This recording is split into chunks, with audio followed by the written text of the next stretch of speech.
Mission UP के तहत आंदोलन यूपी के अभी गलियों में, बाज़ारों में, गांव में शुरू हो चुका है कि पूरे देश में एसकेएम का गठन होगा कि मोदी सरकार की जो जिद और हट है बेसिकली वही इसके लिए जिम्मेदार है। 27 का बंद अपने आप में इस तरह का मुकम्मल बंद होगा जिसके साथ ही यूपी मिशन भी चलेगा।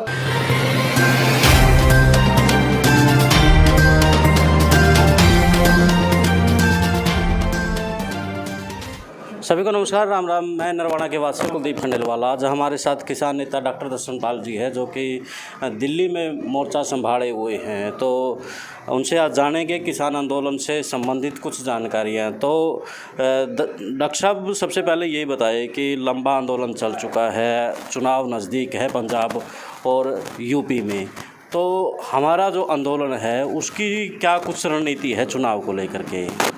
देखिए, किसान संगठन जो रणनीति बनाते हैं या एसकेएम जो रणनीति बनाएगा, उसको रणनीति बनाते समय दो चीज़ों का ध्यान रखना पड़ता है। एक तो हमारी अपनी कंडीशन क्या है, नंबर 2 हमारा जो विपक्ष है वो कैसे सोचता है।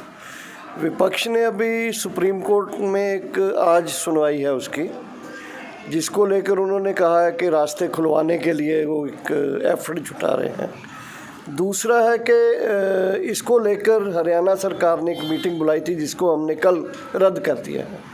तीसरा ये है कि हमें अपने आंदोलन को कंसोलिडेट भी करना है, इसको बढ़ाना भी है। तो लंबा होने की एक वजह तो ये है कि मोदी सरकार की जो जिद और हट है बेसिकली वही इसके लिए ज़िम्मेदार है। और दूसरा ये है कि इसमें हमारी भी परख हुई है। हमने जितने संगठन आए थे उससे कई गुना ज़्यादा आज एक मंच पर आ गए हैं और एक दूसरे को समझने लगे हैं और लगातार कंसेंसस से फैसले करते हुए हम आंदोलन को आगे लेके जा रहे हैं। मिशन यूपी के तहत आंदोलन यूपी के अभी गलियों में, बाज़ारों में, गांव में शुरू हो चुका है और साथ ही साथ 27 को एक बड़ा कॉल है आंदोलन के लिए एसकेएम का, पूरे देश में मुकम्मल बंद का कॉल है। और जैसे कल ही मुझे कोई एक मीटिंग में मैं था केरला की कोई, तो वहाँ से बता रहे थे कि केरला में भी पूरे जनता जो थे, मतलब एकदम एक्सट्रीम साउथ में एसकेएम की कॉल गई है वहाँ यहाँ से। और केरला जैसे प्रांत में भी पूरा जितने भी पॉलिटिकल ऑर्गेनाइजेशन हैं, ट्रेड यूनियंस हैं, किसान संगठन हैं, वो मुकम्मल बंद करने के लिए अपनी तैयारी कर चुके हैं। Similar is the case with the other organisation, वो चाहे ईस्ट की हैं या वेस्ट की हैं, तो सब प्रांतों में ये तैयारी हो चुकी है। और 27 का बंद अपने आप में इस तरह का मुकम्मल बंद होगा जिसके साथ ही यूपी मिशन भी चलेगा। पूरे प्रांतों में हमने तय कर लिया था 26-27 को लास्ट मंथ, जिसमें हमने ऐलान किया था कि पूरे देश में एसकेएम का गठन होगा। वो भी हो रहा है, एसकेएम का गठन भी यूपी में हो चुका है, राजस्थान में हो चुका है, कल आज 21 को तमिलनाडु में होने जा रहा है। तो ये नेटवर्क भी बन रहा है आंदोलन, ये जिसको हम बोलते हैं मल्टी प्रोंग्ड जो हमारी रणनीति है वो चालू है। और किसान आंदोलन अपने बल पर और जनता जो है भारत की उसको साथ लेकर ये 3 कानून और एमएसपी का मुद्दा इसको कामयाब जरूर कराएगा। डॉक्टर साहब, जिस तरह से किसान आंदोलन में किसान की एक प्राथमिकता है, मज़दूरों का भी इसमें कहीं ना कहीं हित जुड़ा हुआ है, क्योंकि मंडी से कहीं ना कहीं मज़दूर भी जुड़ा हुआ है, लेकिन आंदोलन से मज़दूर अभी जुड़ नहीं पाया है।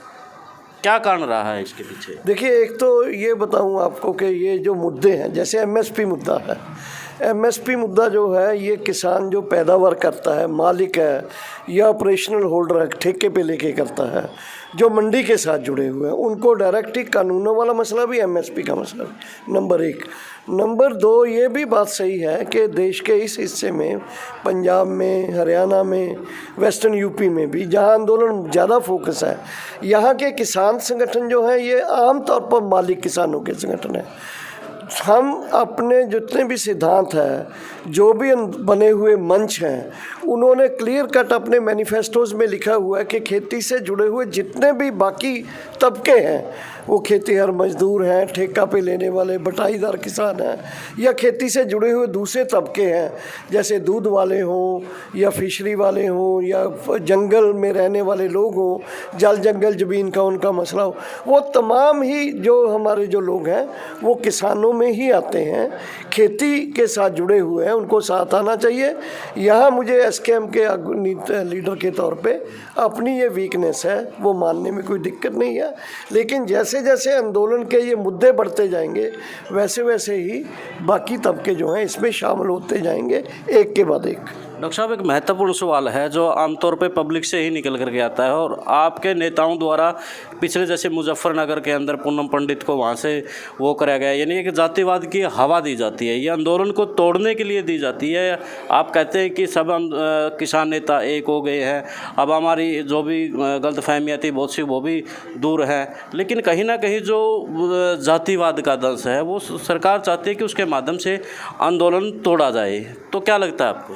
देखिए, सरकार ने बहुत कोशिश की, कर रही है और करेगी, लेकिन आपको मैं एक फैक्ट बताना चाहता हूँ कि इस आंदोलन ने जहाँ किसानों के मुद्दों को फोकस किया, किसान संगठनों को एक साथ लाया, सोशल फैब्रिक में भी इसने अलग अलग धार्मिक जो विश्वास वाले जो लोग हैं उनको एक साथ लाया है, जातियों जो अलग अलग जातियों के किसान हैं उनको एक साथ। आप देखिए राजस्थान में जो गुज्जर और मीणा लोग एक साथ नहीं बैठते थे वो एक ही रैली में 25-25 हज़ार आए हैं। मुजफ्फरनगर में कितनी गिनती में मुस्लिम भाईचारा था जो अलग कर दिया था बीजेपी ने। तो ये जो यूनिटी बना है वेस्ट से ईस्ट तक, नॉर्थ टू साउथ तक जो यूनिटी बना है, ये यूनिटी अगर उनकी कोशिश से कहीं कामयाब हो जाती तो 10 महीने हमारा आंदोलन नहीं चलता था। हमारे आंदोलन ने ये यूनिटी प्राप्त की है, उनकी साजिशों को पर्दाफाशी नहीं किया, उसको हराया है, उसको पूरी तरह से मात दी है। और मैं विश्वास के साथ कहना चाहता हूँ और आपके मीडिया के माध्यम से ये बताना चाहता हूँ कि किसान आंदोलन की लीडरशिप इन तमाम जो साजिशें हैं उससे चौकसी नहीं बल्कि उसके लिए पूरी एक्टिव अप्रोच से कोशिश करती है, ताजो कहीं भी उस तरह की दरार डालने की कोशिश जो है आरएसएस बीजेपी की उसको कामयाब ना होने दिया जाए और अल्टीमेटली एकजुट किसान जो है वो अपने लोगों के साथ मिलकर अपने मुद्दों के लिए लड़ते हुए कामयाबी प्राप्त करें। धन्यवाद जी। एक अंतिम सवाल है मेरा कि पानी के ऊपर कब्जा पूंजीपतियों का हो चुका है और ये लड़ाई काफ़ी समय से चली हुई, चाहे पेप्सी है चाहे शराब की फैक्ट्रियां हैं, लेकिन फिर भी किसान को जिम्मेवार ठहराया जाता है कि धान की वजह से पानी नीचे जाने लग रहा है। तो पानी के ऊपर कब्जा होने के बाद अब अनाज के ऊपर कब्जा करना पूंजीपतियों ने स्टार्ट कर दिया है सरकार के माध्यम से। तो पानी को लेकर के भी कुछ चीज़ें आपकी रणनीति में रही होगी, तो थोड़ा सा बताएं।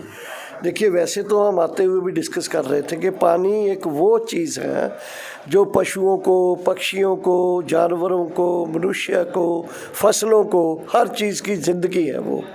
इसलिए पानी के ऊपर कंट्रोल करने के लिए हमेशा बादशाहियों के टाइम से चला है, आज भी चल रहा है। नंबर 1, एग्रीकल्चर में जो हम डाइवर्सिटी कहते हैं वो सरकारें अगर हमारी इसमें ईमानदार हों तो हम वो फसलें बो सकते हैं जो कम से कम पानी जिसकी ज़रूरत हो।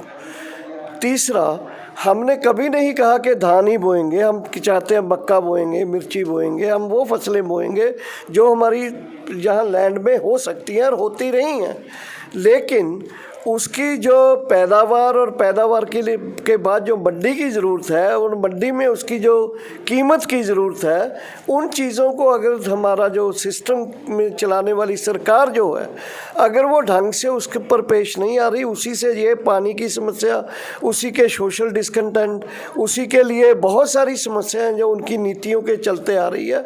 जो 3 कानून लाए हैं ये भी हमारी ज़मीन, हमारी पैदावार और हमारी मेहनत, हमारी मंडी पर कॉरपोरेट को कब्जा करने के लिए, जिसमें पानी एक चीज़ है। मैं ये विश्वास दिलाना चाहता हूँ कि हमारा ये युद्ध जो है, हमारी जो लड़ाई है, ये उस मॉडल के ख़िलाफ़ है जो नैरेटिव के साथ वो मॉडल बिल्डअप करना चाहते थे। हम एकदम उस मॉडल का विरोध करते हुए एक नए नैरेटिव के साथ पानी को बचाने वाला जो मॉडल है उसको इम्प्लीमेंट, बल्कि डिमांड भी करते हैं, इम्प्लीमेंट भी करेंगे। बट द रूलर्स जिन्होंने ये पॉलिसी लाए हैं उनको वापस रखना होगा।